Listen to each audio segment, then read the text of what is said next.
My name is Specialist Rose Owen. I'm 28 years old, and I'm an artilleryman in the United States Army. Here at Fort Sill, my life is order and discipline. But the phone call that afternoon came from a world of chaos. The voice of my stepmother, Janet, hissed through the phone from Charleston, dripping with that sweet Southern poison. "Rose, darling, that little trust fund of your mother's, well, it's going to serve a better purpose now. It's Tiffany's. She needs it for a wedding in Nantucket, not for you to play your pointless little soldier games." She chuckled, a sound that made the blood in my veins run cold. "I told your father, if your mother were alive, she'd be ashamed to death of the daughter you've become. Throwing away a respectable life for a cheap uniform." Every word was a bullet, aimed directly at my mother's legacy, at my sacrifice. She expected me to cry, to beg. But she didn't know she wasn't talking to a daughter anymore. She was talking to a strategist.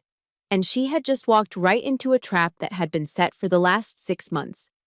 If you've ever been made to feel like an outsider in your own home by your own family, let me know where you're watching from. Hit that like button and subscribe, because this story of betrayal and of justice served with military precision is for you. The click of the phone disconnecting was the only proof the call had happened. For a long minute, I didn't move, seated at the government issue desk in my barracks room. The receiver was still slick with sweat in my hand. Outside the dusty expanse of Fort Sill, Oklahoma, baked under a relentless sun. Inside there was only an oppressive silence, broken by the low hum of the fluorescent lights overhead. A sound I usually ignored, but now felt like it was buzzing inside my skull. I stared at a tiny scuff mark on the cinder block wall above my cot. A single bead of sweat traced a slow, cold path down my temple. The air conditioning was working, but a heat entirely separate from the Oklahoma weather was blooming in my chest. Shock. That's the first phase. They teach you that shock can kill faster than the wound itself. It numbs you, slows your thinking, makes you a liability. My training kicked in before my heart could betray me. Breathe in, 4 seconds. Hold, 4 seconds. Breathe out, 4 seconds. Hold, 4 seconds. The box breathing. A standard operating procedure for moments just like this, when chaos threatened to breach the perimeter of your control. I executed it with drilled precision. My heart rate, which had hammered against my ribs like an incoming mortar strike, slowly fell back into its regulated rhythm. The discipline was a shield, an armor forged in years of training. But beneath it, the internal storm was gathering strength. Ashamed to death. Cheap uniform. Janet's words weren't just words. They were shrapnel, tearing through the quiet sanctuary of my mind. They echoed, not in her saccharine drawl, but as a cold clinical report my brain replayed on a loop. Pointless soldier games. The phrase ricocheted off the memory of a 20-mile ruck march, my back screaming under the weight of my pack. A cheap uniform. It flashed against the image of me in my dress blues at a comrade's funeral, the fabric representing a promise I had made to my country, to myself. And then, the final, unforgivable strike. Your mother would be ashamed. The image of my mother flickered behind my eyes, not her smile, not her reading to me as a child. No, my mind, in its cruelty, conjured the last image I ever had of her, frail and weak in a hospital bed, her face etched with pain. To attach the word ashamed to that memory, it was a desecration. A hot white rage surged up from the pit of my stomach. It was a visceral thing, a force that wanted to lash out, to put a fist through my wall locker, to scream until my lungs burned. My hands clenched so tight my knuckles turned white, my jaw locked. The muscles in my back and shoulders coiled like springs. But just as quickly, the impulse was contained. Discipline, relentless and absolute, slammed down on the emotion. Rage is a fire. Uncontrolled, it consumes you. Controlled, it can power an engine. I had spent years learning to channel fire. I would not let Janet be the one to burn me down. I would use her fire to fuel my own. Slowly, methodically, I stood up. My movements were not of a grieving daughter, but of a soldier carrying out a procedure. This was a new SOP, one I was writing in real time. Title: Emotional Contamination Protocol.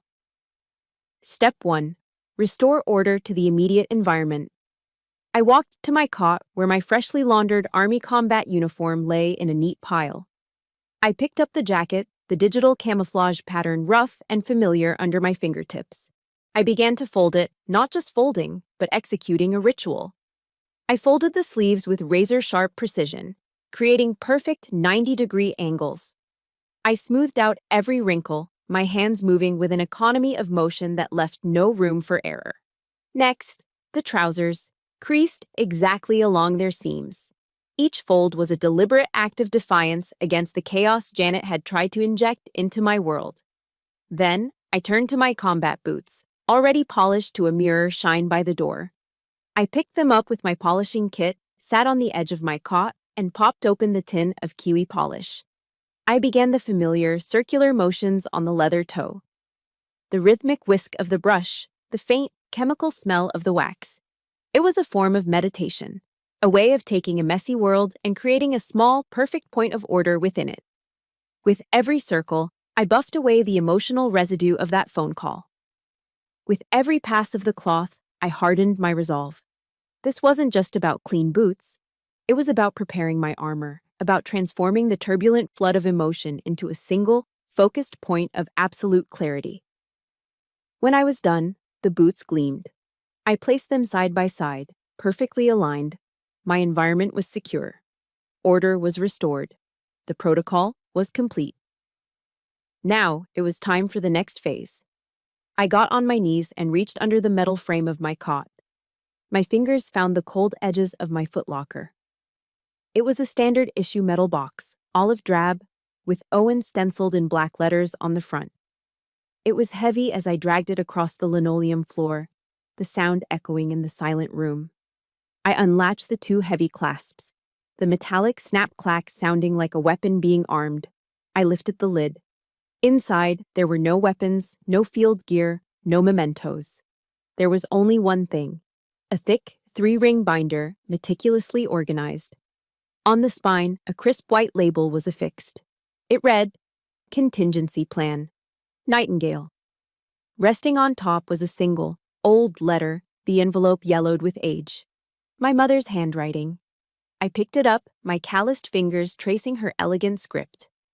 For a fleeting moment, the soldier receded, and I was just her daughter, feeling the profound ache of her absence. I allowed myself that one moment of vulnerability, a final breath before the plunge. Then I placed the letter carefully on my desk. I lifted the heavy binder from the footlocker and set it down in front of me.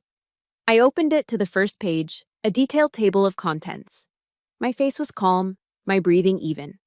The storm inside me had passed, leaving behind a cold, quiet, and unshakable resolve.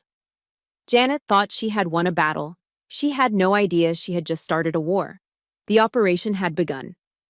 The binder, heavy with the architecture of my counteroffensive, sat closed on the desk.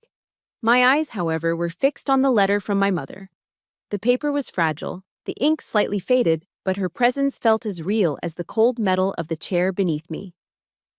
Looking at her handwriting, the past wasn't a distant country. It was a room I could step right back into. And in my mind, I did. I stepped back to the beginning of the end, the day the slow, methodical erosion of my world began. It started 6 months after we buried my mother.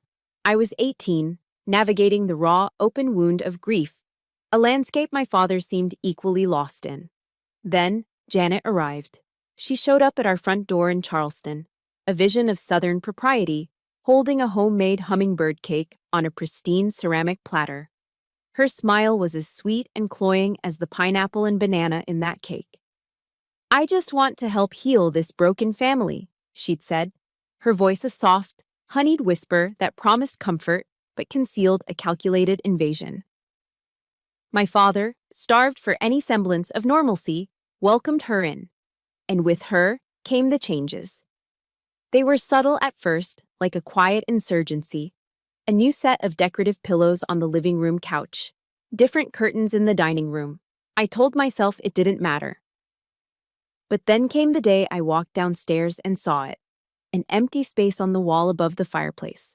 The large framed portrait of my mother, my favorite one, where she was laughing on the bow of our sailboat, was gone.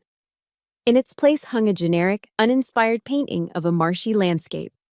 When I asked my father, he shifted his weight, unable to meet my eyes. It was Janet who answered, placing a gentle hand on my arm. "We just wanted to make the room feel a little more neutral, honey," she said, her voice dripping with counterfeit sympathy. "So Tiffany doesn't feel like an outsider." Tiffany, her 16-year-old daughter. And my father, my own father, just nodded in agreement. He didn't see it as an erasure. He saw it as a compromise. That was the first time I realized my home was becoming occupied territory, and I was losing ground. A year later, the occupation escalated into active neglect. A tropical storm, one of those furious, late-summer tempests, slammed into the South Carolina coast. I was 19, driving home from a part-time job when the roads started to flood. My old sedan stalled out, water rising around the tires. I called my dad, my voice tight with panic. "I'm coming to get you," he said immediately, the familiar reassurance in his voice a balm to my frayed nerves. But then I heard Janet's voice in the background, a murmur at first, then clearer. "But darling, Tiffany is terrified of thunderstorms. She needs you here with her. Rose is strong, she can take care of herself." There was a pause, a moment of silence that stretched into an eternity. And then my father's voice came back on the line, stripped of its earlier conviction. "Janet's right, Rose. You're tough. You'll figure it out." He hung up. I had to abandon my car and walk the 3 miles home in the driving rain and whipping wind. When I finally stumbled through the front door, soaked to the bone and shivering, my father looked up from the couch where he was sitting with Janet and a whimpering Tiffany. He didn't hug me. He didn't wrap me in a towel. He just offered a weak smile and said, "See? I knew you'd be okay." The slights and insults became more brazen over time, culminating in Tiffany's 21st birthday party. By then, I was home on leave from basic training. Janet insisted on throwing a lavish affair at the Charleston Yacht Club, a place that reeked of old money and social pretense. She also insisted I wear a frilly, bubblegum pink dress she'd bought for me, something so utterly contrary to my identity that it felt like a costume for a role I didn't want to play. Standing there, surrounded by Tiffany's sorority sisters and their polo shirt-wearing boyfriends, I had never felt more like an alien. The peak of the evening came with Janet's toast. She stood, champagne flute in hand, beaming at her daughter. "To my beautiful girl, Tiffany," she began, her voice ringing with pride, "who will soon graduate with a degree in art history and has the world at her feet." Then she turned her gaze to me, her smile tightening just a fraction. "And a toast to Rose, as well, who is serving her country." The way she said it, the slight pause, the tilt of her head, turned the statement into a public demotion. It wasn't a tribute, it was a condescending pat on the head. A few of the guests tittered into their glasses. My father just stood there, clapping along with everyone else, oblivious. Or perhaps unwilling to see. But the final, irrevocable act of betrayal, the one that severed the last thread of hope I had for my father, happened a year later. It was the day he sold the Elizabeth. That was the name of the sailboat he and my mom had bought together, the one they had poured their weekends into restoring. It was named after her. It was more than a boat, it was a floating monument to their love, to the family we once were. He sold it without telling me. I found out when I saw the down payment receipt for a brand new Mercedes C-Class, a graduation gift for Tiffany, lying on his desk. When I confronted him, my voice shaking with a grief I thought I had buried, he wouldn't look at me. He just stared out the window at the driveway where my mother's old station wagon used to be. "The money from the boat paid for this?" I asked, my voice barely a whisper. He finally turned, his face a mask of irritation. "Don't be selfish, Rose," he snapped, his voice sharp and cold. "Your mother is gone. We have to move on." If you've ever had a precious memory or a piece of your heart treated like it was disposable, please support this story with a like and comment "The Elizabeth" below if you believe some things should never be for sale. In that moment, hearing those words, something inside me broke. It wasn't just grief. It was the horrifying, gut-wrenching realization that my father hadn't just been manipulated or worn down. He had actively chosen a side. He had taken the most sacred memory of my mother and liquidated it to appease his new family. He wasn't a casualty in Janet's war anymore. He had become her willing ally. And I was the enemy. My father's words, "We have to move on," echoed in my mind for weeks. But what he meant was that he had to move on, and I was part of the past he was leaving behind. He and Janet and Tiffany were a complete unit, a new family built on the ashes of the old one. There was no room for me at their table anymore. The realization was a cold, hard stone in my gut. If they had chosen their side, then I had to choose my own battlefield. A few days later, I found myself standing in front of the Army recruitment office in a strip mall off the highway. The afternoon sun beat down on the asphalt, making the air shimmer. Through the glass door, I could see a poster of a soldier in full gear, their face set with a look of grim determination. Janet's mocking voice slithered into my memory. "Only people with no other options join the military." A bitter smile touched my lips. "You were right, Janet," I thought to myself. "At home, I have no other options." This wasn't an escape, it was a reconstruction. I was turning myself in for a complete rebuild. I pushed open the door and stepped into the cool, air-conditioned office, leaving the girl they thought they knew behind on the hot pavement. Fort Sill, Oklahoma, became my forge. The sweeping sun-scorched plains and the relentless blue sky were a world away from the genteel humidity of Charleston. There were no garden parties here, no whispered gossip behind manicured hands. There was only dirt, sweat, and the absolute, unambiguous clarity of the mission. It was the harshest place I'd ever been, and for the first time in years, I felt safe. The rules here were clear. Effort was rewarded. Your past didn't matter, only your performance did. My new life was measured in punishing increments.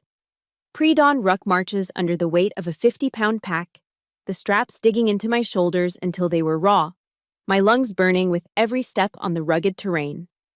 I learned the intricate language of artillery, the mathematics of trajectory, and wind speed. I learned to break down and reassemble the complex machinery of the M109 Paladin, my hands becoming slick with grease and grime.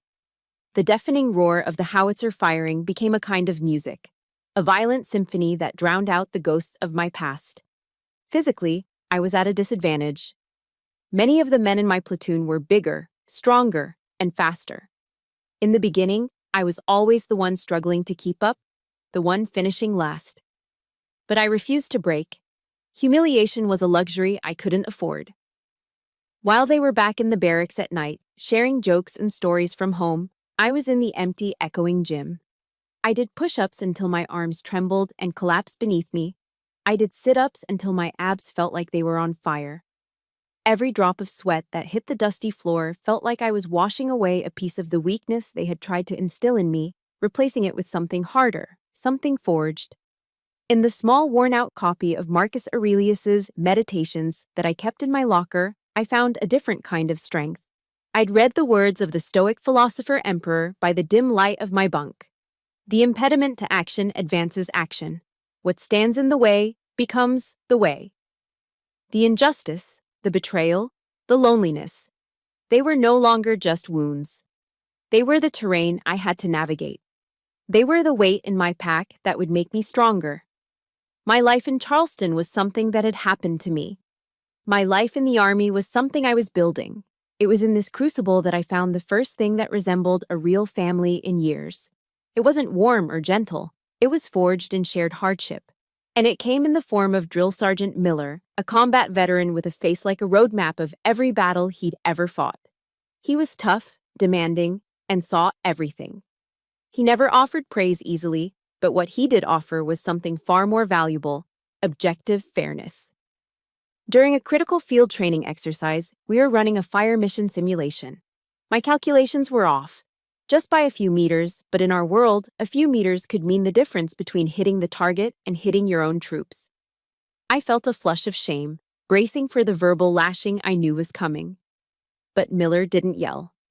He walked over, looked at my figures, then looked me dead in the eye.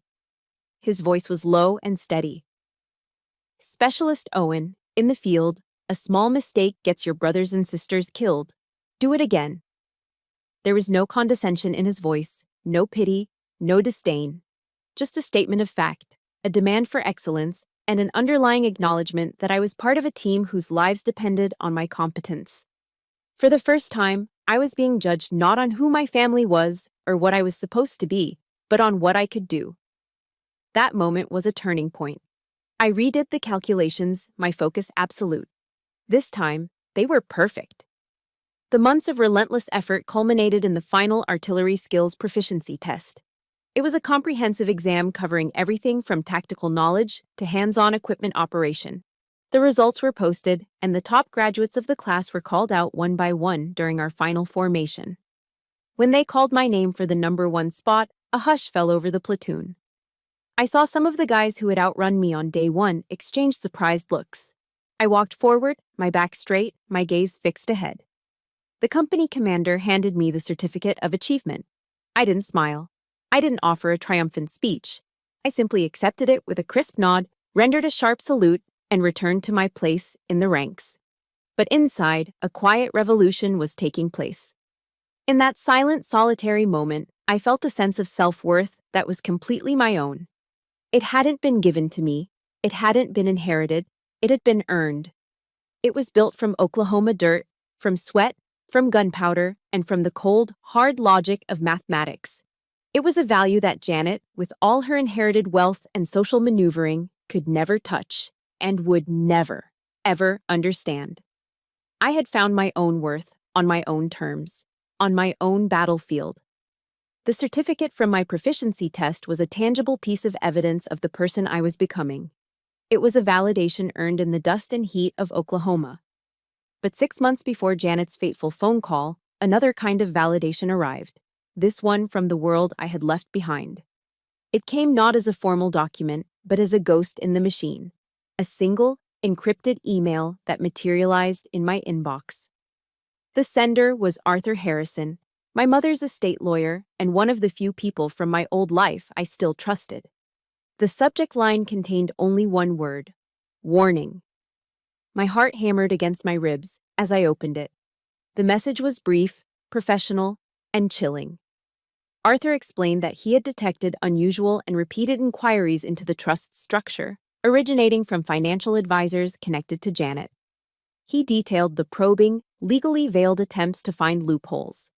The email concluded not with advice, but with a question that showed a profound understanding of who I had become. It read, Elizabeth tasked me with protecting her legacy. Specialist Owen, what are your orders? What are your orders, not what should we do? Or, you should be aware. He was addressing me not as a grieving daughter, but as a commander. For the first time, someone from that world was seeing me not as the girl who left, but as the soldier who returned. I requested a 3-day leave and booked a flight to Boston. The contrast between Fort Sill and Boston's financial district was jarring. I went from the flat, dusty earth to a world of steel and glass that pierced the sky. Mr. Harrison's office was on the 40th floor of a skyscraper with a panoramic view of the city and the harbor beyond. The room was tastefully appointed with dark wood, leather-bound books, and modern art. A quiet fortress of power and influence, it was a world away from the genteel, decaying elegance of Charleston. This was where real power lived. Mr. Harrison greeted me not with a hug or a sad smile, but with a firm handshake. He was a man in his late 60s, with sharp, intelligent eyes that missed nothing. Specialist Owen, he said, his voice calm and respectful. Thank you for coming. He didn't treat me like a child who needed protecting. He treated me like a client, a partner in a high-stakes strategic operation. He gestured for me to sit in one of the leather armchairs in front of his massive desk. He didn't offer me coffee or tea. Instead, he opened a polished wooden cabinet and retrieved a heavy crystal decanter and 2 glasses. Your mother always enjoyed a glass of this after a successful negotiation, he said, pouring 2 fingers of a deep amber liquid into each glass. Macallan 18. The name hit me with a jolt of memory. It was my mother's favorite scotch, a quiet luxury she indulged in on special occasions. The gesture was more than a polite offer of a drink. It was a symbol. He was honoring her memory, acknowledging the legacy I was here to protect. He slid a glass across the desk to me and took a seat. "Let's review the intelligence," he said. "All business now." He laid out a thin folder on the desk. "Janet is an opportunist, but she's not a master strategist. She's impatient and greedy, which means she's sloppy. She will leave a paper trail." He detailed every inquiry, every phone call his office had fielded from her associates. It was a clear pattern of reconnaissance, of testing the defenses before a full-scale assault. I listened, absorbing the information, my mind shifting into the tactical mode I had honed over the past few years. This was no different from analyzing enemy movements before a battle. "We need to do more than defend," I said, my voice steady. "We need to set a trap." A slow smile spread across Arthur's face. "I was hoping you'd say that," he replied. For the next 2 hours, we mapped out the strategy. We called it Contingency Plan Nightingale, a nod to my mother's love for the birds in her garden. The plan was twofold. First, we would reinforce the trust, adding legal fortifications that would make a direct assault nearly impossible. Second, and more importantly, we would turn the trust itself into a Venus flytrap. We intentionally left a few, carefully crafted, vulnerabilities, apparent loopholes that would seem like an easy entry point for a greedy amateur. Any attempt to exploit these weaknesses would trigger a silent alarm, logging the IP address and the exact nature of the attempt. We set up protocols to have any related phone calls to the bank or financial advisors automatically recorded, all within the legal framework of single-party consent laws where applicable. The entire structure was designed to encourage Janet to overplay her hand, to get her to commit an act of blatant fraud that would be impossible to deny. "We will let her own greed be the instrument of her downfall," Arthur said, his eyes gleaming with the sharp, predatory light of a lawyer who senses victory. "She'll think she's being clever, outsmarting a dead woman and an absent soldier. She'll walk right into it." As our meeting concluded, the strategic tension in the room subsided. Arthur leaned back in his chair, his gaze softening as he looked at me. The lawyer receded, and the old family friend emerged. "Rose," he said, his voice dropping to a gentle, almost paternal tone. "Your mother would be so incredibly proud of the woman you've become." He paused, letting the words settle in the quiet room. "She always used to say to me, 'My daughter has a spine of steel.' She was right." Those simple words were a gut punch of the most profound and healing kind. It was the validation I had spent more than a decade craving from my father, to be seen not as difficult or stubborn, but as strong. To have my core character recognized and valued. My eyes stung with tears I refused to let fall. In the Army, you learn to control your emotions, to compartmentalize. I held on to that training now. The discipline serving not to suppress the feeling, but to honor it, to hold it without shattering. I couldn't speak. I just gave a single, firm nod of acknowledgement. A nod that said everything. "Thank you. I heard you. I needed that." I left his office that day feeling a sense of calm I hadn't felt in years. The lonely soldier now had air support. The isolated outpost now had a fortified rear base. I had an ally. And together, we had laid the perfect trap. All we had to do now was wait for the enemy to make her move. The warmth I had felt in Arthur Harrison's office, the profound sense of having a fortified position, lingered for months. It was a shield. But every soldier knows that no defensive line is ever truly impenetrable. The enemy will always probe for weaknesses. The first probe from Janet wasn't a frontal assault, but a quiet, insidious act of psychological warfare that arrived in a neatly wrapped cardboard box. It was a package from Charleston. Inside, nestled in tissue paper, was a heavy leather-bound photo album with the words, "Our Family," embossed in gold on the cover. A cold knot tightened in my stomach. I knew this wasn't a peace offering. It was a Trojan horse. My hands felt heavy as I opened it. The first few pages were harmless enough. Tiffany as a child, my father and Janet on their wedding day. But as I continued, the invasion began. It was a systematic erasure of history.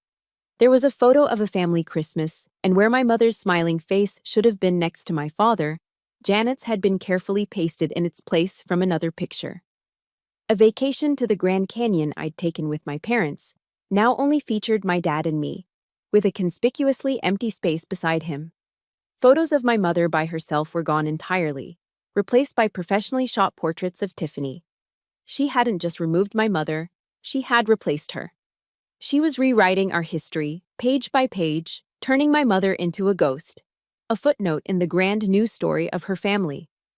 It was a breathtakingly cruel act, a quiet campaign of annihilation aimed directly at my memory. I closed the album, my hands steady but my heart pounding with a cold, suppressed rage. This was a message. A declaration that she owned my past as well as my future. 3 months before her final, fateful call, the next probe came. This time, it was by phone, and she used my father as her mouthpiece. His voice on the line was hesitant, strained, the voice of a man reading from a script he didn't write. "Rose," he began. "Janet and I were talking." He cleared his throat. "You know, with Tiffany's wedding coming up, well, she just admires you so much. And Janet was wondering if you might consider, well, loaning Tiffany a small amount from your mother's trust, just to help with the down payment on their venue. Think of it as an early wedding gift." I could hear the puppet strings. Every word was coated in Janet's sickly sweet poison. She admires you so much. A lie, a small amount, a test. Think of it as a gift, a guilt trip. The military teaches you to identify threats based on patterns. This was a classic flanking maneuver, using emotional blackmail as cover.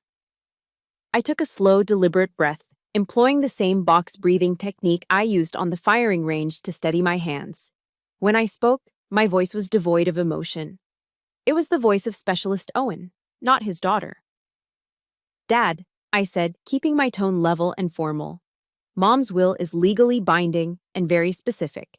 The trust is designated for narrowly defined purposes, and I do not have the legal authority to alter those terms." I offered no anger, no argument, just the cold, hard wall of legality. On the other end of the line, I heard a faint, sharp whisper, Janet coaching him from the sidelines. My father sighed, a sound of pure exhaustion and defeat. "I knew you'd say that," he mumbled, his voice flat. "You're always so rigid." The line went dead. He called me rigid. He didn't see it as me upholding my mother's final wishes. He saw it as me being difficult. The call was a failure for them, but it was just the opening salvo in a new phase of their campaign. A week later, the strange calls began. My Aunt Carol, my mother's sister who lived in Florida, called me out of the blue. Her voice was laced with disappointment. "Rose, I heard you weren't being very supportive of your sister. Family is supposed to help family." Then a text message from an old family friend, someone who used to come over for barbecues when my mom was alive. "Heard you're doing well in the Army, but sorry to hear you've become so tight-fisted. That's not how your mother raised you." The attacks were coming from all sides. Janet was conducting a smear campaign, painting me as a selfish, ungrateful daughter, a cold-hearted soldier who had forgotten the meaning of family. She was isolating me, poisoning the well of my past, ensuring that if and when the time came, I would have no one in my corner. Every call, every text, was a small, painful cut designed to make me bleed out emotionally. It was tempting to call them back, to defend myself, to scream the truth. But I knew that was what Janet wanted. She wanted me to engage, to get emotional, to look unhinged. An emotional response would only validate her narrative. Instead, I treated it as an intelligence-gathering operation. I documented every call and every text message, noting the date, time, and content. I then forwarded the compiled log to Arthur Harrison in a secure email. His response came within the hour. It was calm, precise, and validating. "This is a classic psychological preparation of the battlefield, Specialist," he wrote. "She is attempting to soften the target, you, and erode your morale before the main assault. She's trying to make you question yourself so that you'll be easier to break. My advice, hold your position. Do not engage. The more she does this, the more evidence of her malicious intent we have. Let her think her strategy is working. I looked at my phone, reading his words over and over. The anger was still there, a hot coil in my stomach. But layered over it was the cold calm of a strategist. He was right. This wasn't just a family squabble anymore. This was a coordinated attack. And Janet was making a classic mistake. She was revealing her movements before the battle had even begun. I was no longer just the target. I was the reconnaissance unit, watching the enemy move into position, knowing that their every step was bringing them closer to the trap I had set. The final confrontation was coming. I could feel it, and I would be ready. I knew Janet was moving her pieces into position, preparing for a final attack.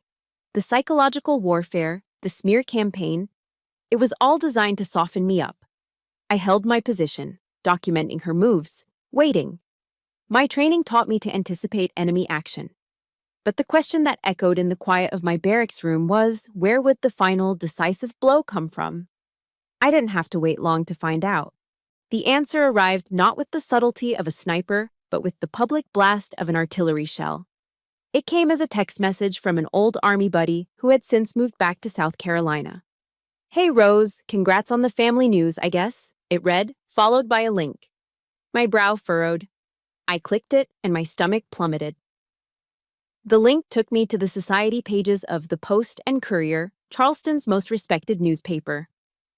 There, in glossy, high-resolution color, was a professionally shot engagement photo of Tiffany and her fiancé, a smirking trust fund kid from a prominent banking family. The article was a nauseating tribute to Charleston's high society, filled with fawning descriptions of the couple's storied lineage and their plans for a lavish wedding. I scrolled through the saccharine details, feeling a growing sense of dread. And then I saw it. The final paragraph. The kill shot. The article quoted the mother of the bride-to-be, Janet Owen. "We are just so thrilled for Tiffany and Chad," the quote began, "and we are so incredibly grateful for the generous legacy left by my husband's late wife, Elizabeth. Her kindness and foresight have allowed the children to have such a wonderful start in their new life together." I read the sentence again, and again. The words blurred on the screen. It wasn't a lie, it was a public hijacking. In one perfectly crafted sentence, published for the entire city of Charleston to see, Janet had claimed ownership of my mother's legacy. She had posthumously recast my mother, Elizabeth Owen, into the benevolent benefactor for Tiffany's fairy tale wedding. She wasn't just trying to steal the money anymore. She was stealing my mother's name, her reputation for kindness, her very memory, and using it as a prop in her social climbing spectacle. The blood in my veins turned to ice, then to fire. This was no longer about a trust fund. This was desecration. It was a public act of disrespect so profound, so audacious, that it took my breath away. She had taken something sacred and twisted it into a tool for her own vanity. As if on cue, my phone rang. The screen lit up with a Charleston area code. It was Janet. I answered, my hand steady, my voice a dead calm I didn't recognize as my own. "Hello, Janet." Her voice dripped with the cloying sweetness of poisoned honey. "Rose, darling, did you see the article? I had my assistant send it to everyone. I just wanted to make sure your mother's name was honored properly. She was always so generous." The calculated cruelty of it was masterful. She was rubbing salt in a wound she had just publicly carved into me. And then, believing she had me cornered and defeated, she delivered the final barrage. "That trust of your mother's," she said, her voice dropping the fake sweetness for a triumphant purr. "It's going to serve a much better purpose now. It belongs to Tiffany. She needs a proper wedding in Nantucket, Rose, not whatever it is you're doing, playing soldier in those cheap uniforms." She let out a little laugh, a sound like glass shattering in my ear. "I told your father, if your mother were alive to see what you've become, she'd die of shame. Throwing away a respectable life for a government paycheck." Every word was a precision strike aimed at the foundations of my identity. My service, my mother's love, my entire existence. She thought she was delivering the final, crushing blow. She thought I would break, that I would cry or beg. She thought she had won. But I remained silent. Nothing to say, darling? She taunted. I disconnected the call without a word. The silence that followed was absolute. The quiet hum of the barracks' fluorescent lights seemed to roar in my ears. The rage that had been a slow burn for years was no longer a contained fire. It was a flashpoint, a controlled nuclear explosion detonating deep inside my soul. I stood up and walked to the small mirror hanging on my locker door. I looked at my own reflection, at the tired eyes, the severe haircut, the rigid posture. But for the first time, I didn't see a broken daughter. I didn't see a victim. I saw Specialist Rose Owen of the United States Army. I saw a soldier. A soldier who had sworn an oath to defend against all enemies, foreign and domestic. And I realized, in that moment, that a soldier has a sacred duty to protect the honor of the fallen. This was the moment the war truly began. This was no longer about family drama. It was about honor, legacy, and justice. This was for every person who has had to stand by while a loved one's memory was disrespected and twisted for someone else's gain. If you are standing with me on this, hit that like button and comment for Elizabeth down below, because what comes next is a battle you won't want to miss. I picked up my phone. My movements were calm, deliberate, devoid of any wasted motion. I didn't scroll through my contacts. I dialed the number from memory. It rang twice before he picked up. Arthur Harrison. My voice was as cold and hard as the steel of a howitzer barrel. Mr. Harrison, I said. It's Rose Owen. I paused, letting the silence hang in the air for a beat. Change of plans. We're not defending anymore. We're going on the offensive. Full force. The nuclear rage from Janet's call had passed. In its place, something far more dangerous had settled in. The cold, clear focus of a soldier with a mission. The time for defense was over. The time for absorbing blows and documenting enemy movements was done. Now, it was time to plan the counteroffensive. My first action was to establish a secure command center. I initiated a video call with Arthur Harrison. When his face appeared on my screen, framed by the mahogany bookshelves of his Boston office, he didn't see a distraught young woman. He saw a commander. His expression was calm, professional, ready. He had been waiting for this call. Mr. Harrison, I began, my voice flat and devoid of the fury that had consumed me just an hour before.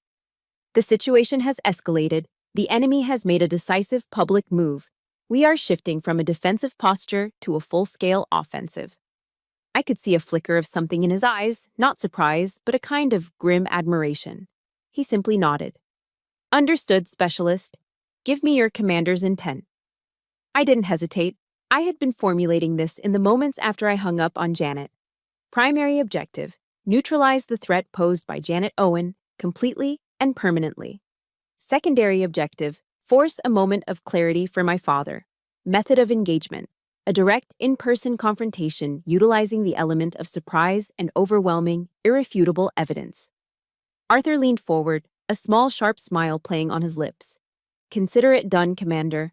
I'll have the intelligence dossiers prepared and ready for your arrival. We have everything. After the call, I turned my small barracks room into a war room. I pulled out a portable whiteboard I used for studying artillery charts and began to map out the operation. This wasn't a family problem anymore. It was a tactical scenario. At the top of the board, I wrote the mission title, Operation Nightingale. Underneath, I listed the key personnel. Targets: Janet Owen, Tiffany Owen, Robert Owen, father. Beside my father's name, I added a note: potential for realignment. Below that, assets: Arthur Harrison, legal support, the Nightingale dossier, ammunition. Finally, I drew a large circle in the center of the board. Engagement zone: the Charleston residence, 8H, hour, Saturday, 1500 hours. It was a cold, methodical process, and that was exactly what I needed. By stripping the emotion away and treating it like a military operation, I could control it. I could manage the outcome. As General Patton once said, a good plan, violently executed now, is better than a perfect plan next week. The time for perfect was over. The time for now had arrived. While Arthur and his team in Boston were assembling what he called the ammunition, I began my own preparations. His team worked like a well-oiled machine. I imagined them in their high-rise office, printing out transcripts of Janet's recorded calls to the bank, compiling the emails where she'd probed the trust's legal standing, and finalizing the forensic analysis of my father's forged signature on several documents. Each piece of paper was a bullet. The completed dossier wouldn't be a legal file. It would be a detailed report on enemy activity, compiled with military precision, each exhibit marked and cataloged for maximum impact. My preparation, however, was psychological. I made a deliberate choice not to review the evidence myself. I already knew what Janet had done. Looking at the proof now would only stir up the rage I had worked so hard to channel. Emotion was a liability in the field. It clouded judgment and created openings for the enemy. Janet thrived on emotional reactions. She fed on them. My greatest weapon against her wouldn't be the evidence itself, but the cold, dispassionate manner in which I presented it. So instead of looking at the dossier, I studied my enemy. I spent hours online, reading articles and academic papers on clinical narcissism and narcissistic personality disorder. I needed to understand her playbook. I learned that narcissists cannot handle public exposure. They build a fragile, perfect world around themselves, and the threat of that world shattering is their greatest fear. They also feed on narcissistic supply, the emotional reactions of others, whether it's admiration, fear, or anger. The key to defeating one, I realized, was to give them nothing. No arguments, no tears, no raised voices, just the cold, indifferent presentation of facts. I would not engage her in a fight. I would simply present a statement of facts and watch her carefully constructed reality crumble. When I felt my mind was sufficiently fortified, I began the final logistical steps. I booked a one-way flight to Charleston for the upcoming Saturday. I packed a small duffel bag with only the essentials. I didn't pack civilian clothes. My uniform was all I needed. From its protective garment bag in my locker, I carefully took out my Army service uniform, the formal dress blues. The deep blue jacket, the crisp white shirt, the perfectly creased trousers, the gleaming brass buttons, the colorful ribbons on my chest signifying my service and qualifications. This wasn't just a uniform, it was a symbol of everything Janet despised and belittled. It was a suit of armor forged in discipline and sacrifice. I wasn't going home as Rose, the broken daughter. I was returning as Specialist Owen of the United States Army, an officer of the Court of Justice I was about to convene. I was there to restore order. With my bag packed and the uniform hanging, ready for deployment, I took out my phone. I sent a single, concise text message to my father. No greeting, no small talk, just the order. I am flying home this Saturday. We will have a family meeting at the house at 3 p.m. Your presence is mandatory. The flight from Oklahoma to South Carolina was a silent void. I didn't listen to music. I didn't read. I simply existed, my mind a calm, clear battle space, every contingency planned for. When the plane landed at Charleston International, I moved with the practiced efficiency of a soldier on deployment. I took a taxi directly to the house, the one that used to be my home, now Janet's palace. The dossier, thick and heavy with facts, sat in my briefcase like a field-ready weapon. I walked up the familiar oyster shell driveway and didn't bother to ring the bell. I used my old key. It slid into the lock with a familiar click. The door swung open into the grand foyer, and I stepped inside. 8-hour had begun. They were in the living room, just as I'd anticipated.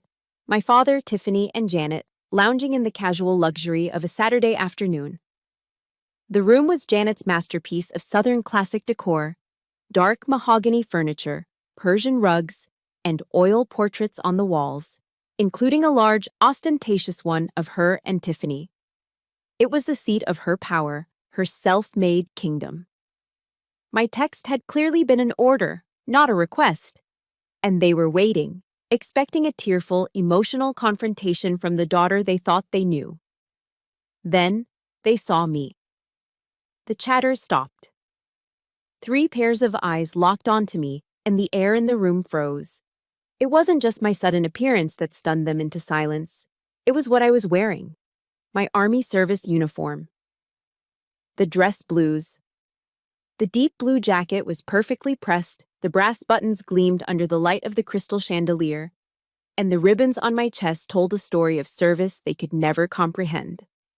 It was a suit of authority, of discipline, of a world utterly alien to their soft, privileged lives. My father's jaw went slack. Tiffany looked like she'd seen a ghost.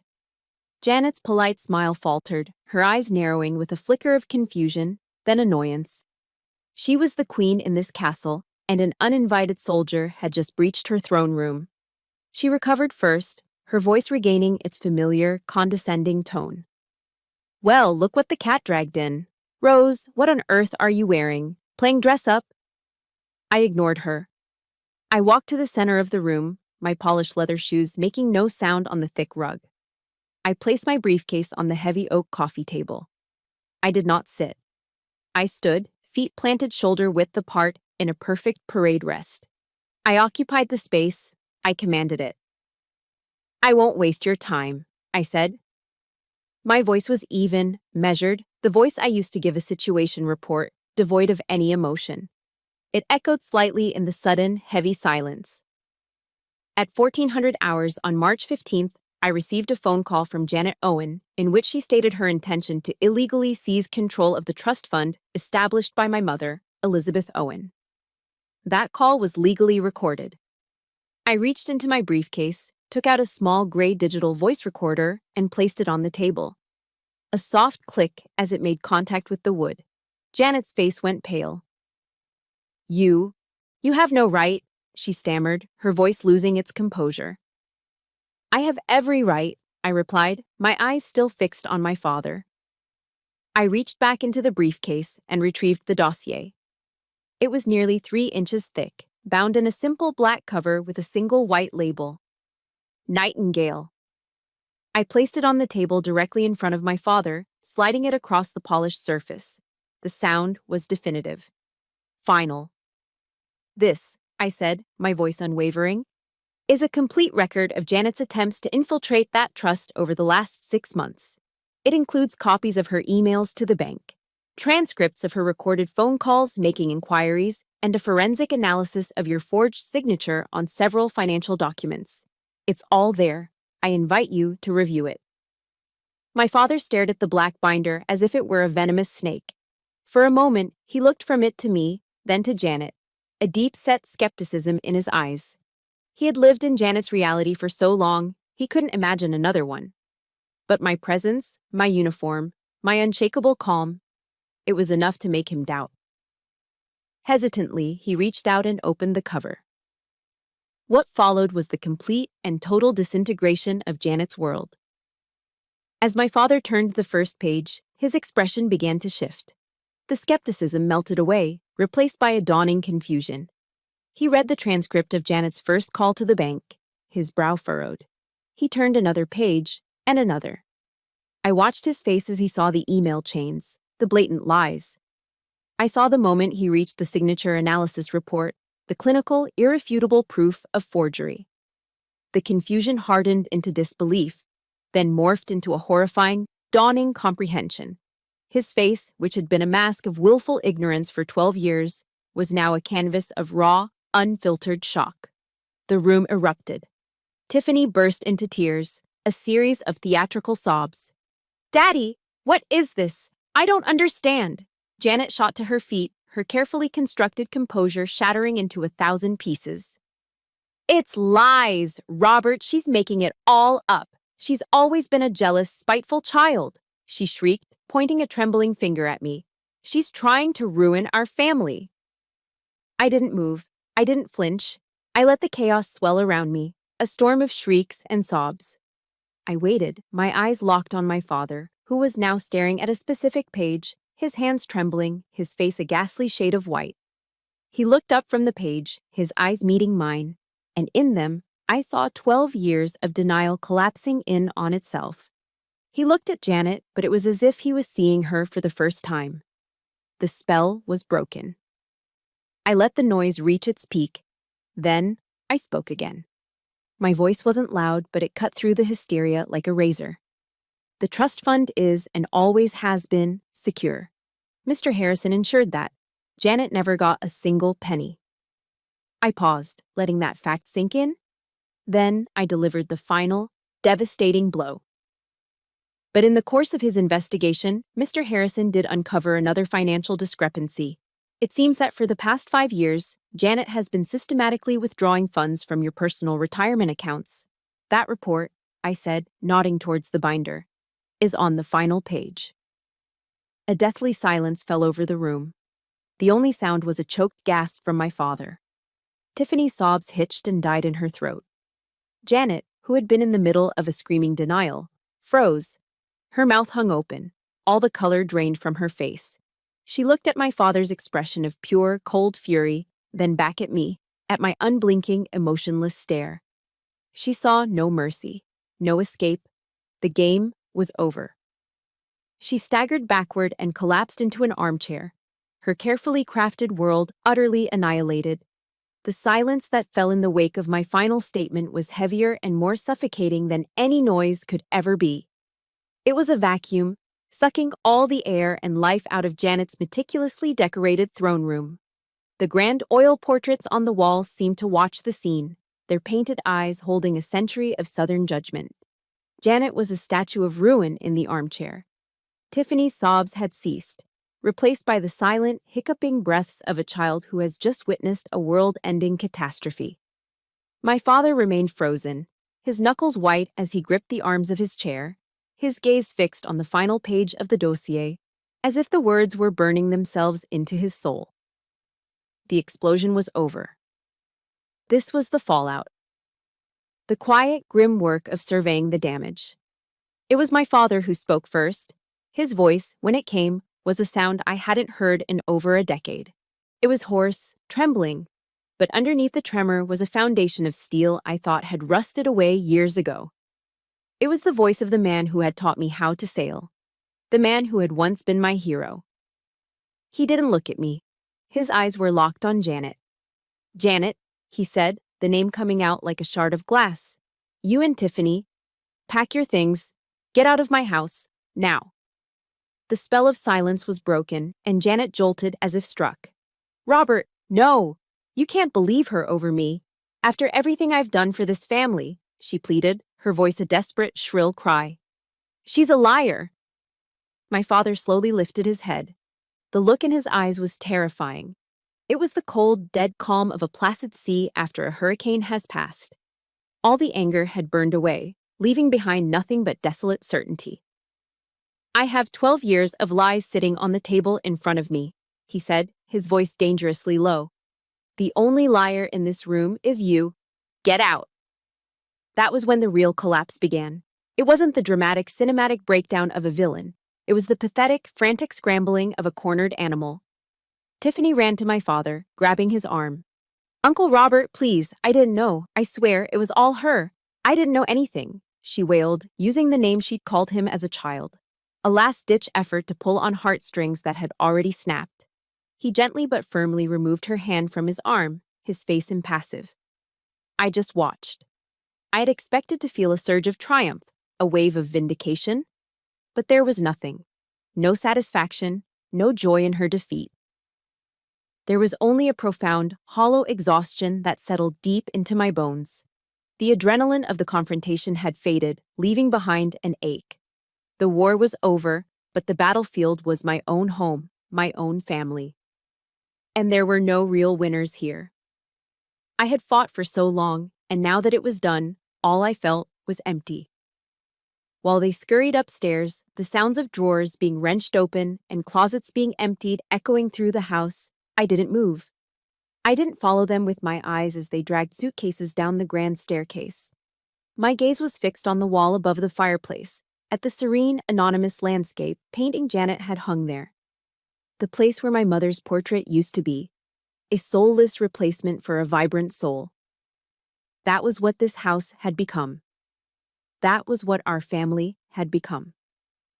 After they were gone, the front door slamming shut with a final, echoing thud, a silence of a different kind fell. It was no longer tense, but heavy with the weight of unspoken words and years of neglect. The air, once thick with the cloying scent of Janet's gardenia perfume, now just smelled stale. It was just me and my father, two strangers in a house full of ghosts. He slumped into his chair, the energy seeming to drain out of him all at once. He buried his face in his hands, his shoulders shaking. "Rose," he mumbled into his palms. "God, Rose, I'm sorry." There it was, the apology I had craved for a decade, the words I had replayed in my mind 1,000 times, but hearing them now, in the wreckage of our family, they sounded foreign. They were just words, too small to cover the vast, empty space between us.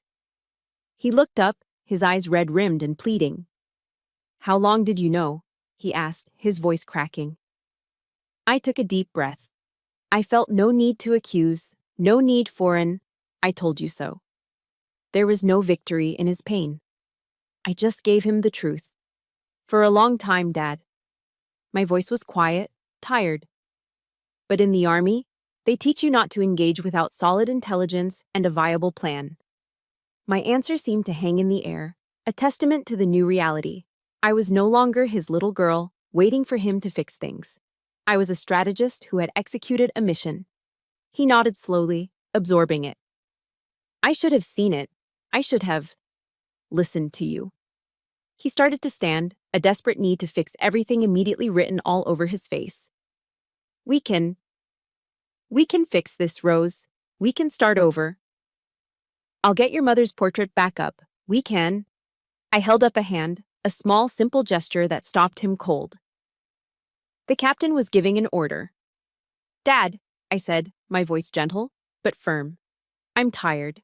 I need time." I looked around the cold, opulent room, a monument to 12 years of lies. "And so do you. You need to face the last 12 years on your own." I wasn't staying the night. The thought of sleeping in my old room, in this house that was no longer a home, felt impossible. This wasn't a punishment, it was a tactical necessity, an act of self-preservation. I picked up my briefcase from the table. "I've booked a hotel room in town." He looked utterly defeated, but he nodded, understanding. The healing, if it was ever going to happen, couldn't be rushed. The wounds were too deep. As I walked out the front door, leaving him alone in the cavernous silence of his broken home, a final thought settled in my mind. I had won. I had reclaimed my mother's honor and taken back our house from the usurper. But as the door clicked shut behind me, I realized I needed time to decide if it was still my home. 5 years. Sometimes it feels like a lifetime, other times, the blink of an eye. The person who walked out of that Charleston house into the lonely quiet of a hotel room is a stranger to me now, a ghost from a war fought long ago. The rage has cooled, the grief has softened, and the battlefield has been transformed into a foundation. Today, my uniform is a tailored, navy blue suit. My stage is a brightly lit conference room in Austin, Texas. My audience is a group of soldiers, sailors, and airmen, all within months of transitioning out of the military and into civilian life. They sit before me, their faces a mixture of apprehension and hope, the same emotions I once felt. Behind me, on a large screen, is a logo. A stylized nightingale in flight, its wings forming the letters E and O. Below it, the words, "The Elizabeth Owen Group." The most difficult mission for any soldier isn't on the battlefield, I say, my voice calm and clear, resonating with an authority I earned not on the battlefield, but in the fight for my own life. It's the one you face when you come home. It's finding your new purpose, your new identity. My mother, Elizabeth Owen, was a brilliant strategist. She taught me that your greatest asset is the ability to turn any situation into an advantage. That's what we do here. We help you take the skills you've learned, the discipline, the leadership, the integrity, and we help you build something of your own. As I speak, my eyes scan the room and land on a man sitting quietly in the back row. He isn't in uniform. He's older, his hair now more silver than brown. But he sits with a quiet pride that fills the entire room for me. It's my father. He divorced Janet a month after that fateful Saturday. Faced with incontrovertible evidence of fraud and embezzlement, she took a meager settlement to avoid criminal prosecution and disappeared from our lives. My father sold the house in Charleston, that palace of painful memories, and spent the next few years in a quiet, solitary process of self-reflection. He had to face the man in the mirror and account for 12 years of willful blindness. It was a long and difficult road for him. A year ago, he moved to Austin. He's now a volunteer mentor at my company, using his decades of business experience to help young veterans write business plans. Our relationship wasn't rebuilt with apologies or grand emotional speeches. It was rebuilt slowly, brick by brick, with shared action, quiet understanding, and a foundation of mutual respect. He doesn't just tell me he's proud, he shows me every single day. Later that evening, long after the last of the veterans had left with new hope in their eyes, Dad and I were cleaning up the office. We were packing away some old storage boxes that had been shipped from Charleston, things of my mother's that he'd saved. "I still can't believe how much she kept," he said, his voice soft as he pulled out a dusty box labeled Rose, Childhood. Inside were old report cards, crayon drawings, and a small worn teddy bear. And tucked at the very bottom, almost hidden, was a thick, cream-colored envelope. My name was written on the front in my mother's elegant cursive. It wasn't sealed. "I've never seen this before," Dad said, handing it to me with a sense of reverence. I slid the letter out. It was dated a month before she died, a time when she knew her days were numbered. My hands trembled slightly as I read the words she never had the chance to give me. "My dearest Rose," it began.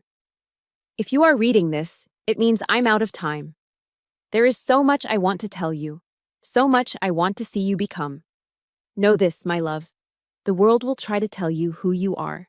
It will try to put you in a box, define you by your name, your family, or your inheritance. Don't let it. Your true strength, your real power, doesn't lie in money or status. It lies in your unshakable spine of steel and in your ability to forge your own path. I have left you a financial legacy, yes, but that is just a tool. It's seed money. Its true purpose is not to make you comfortable, but to make you brave. Use what I've left you to build something entirely of your own. Something that is a testament not to what you were given, but to who you chose to become." Tears I didn't know I had left to cry welled in my eyes. My father placed a gentle hand on my shoulder. For so long, I had thought my mission was to protect her legacy. I never realized her final order was for me to create my own. In that moment, I remembered a passage from Jeremiah that had given me strength during my darkest days in the service. "For I know the plans I have for you, declares the Lord, plans to prosper you and not to harm you, plans to give you hope and a future." My mother's plan and God's plan had been the same all along. The final scene of our story doesn't take place in a boardroom or a house. It takes place on a quiet, sun-drenched afternoon at the Fort Sam Houston National Cemetery. The air is still, filled with a sense of profound peace and the quiet dignity of heroes. Dad and I walk along a row of simple white headstones. We don't stop at the grave of a soldier. We stop at the grave of a civilian, a woman buried here alongside her father, a decorated colonel. The headstone reads, "Elizabeth Owen, beloved mother, fearless pioneer, brilliant strategist." I kneel down and place a single, perfect red rose at the base of the cool marble. My father stands beside me, his voice thick with emotion. "She would be so proud of you, Rose, so incredibly proud." I look at her name, etched in stone, and a genuine, peaceful smile spreads across my face. The war is over. The ghosts are at rest. The dawn has broken. "I know she is," I say, my voice full of a quiet, unshakable certainty. And now her legacy is helping other soldiers find their own. I had not only protected my mother's legacy, I had made it immortal. My story began with an act of betrayal, but it ends with a legacy of hope. What I've learned through this entire war is that our deepest wounds truly can become the source of our greatest strengths. We don't always get to choose the battles life throws at us, but we absolutely can choose how to fight them and what we build from the ashes. Thank you for walking this journey with me. If this story resonated with you, please share your own moment of strength in the comments below. For more stories about resilience and justice, make sure you hit subscribe and join our community.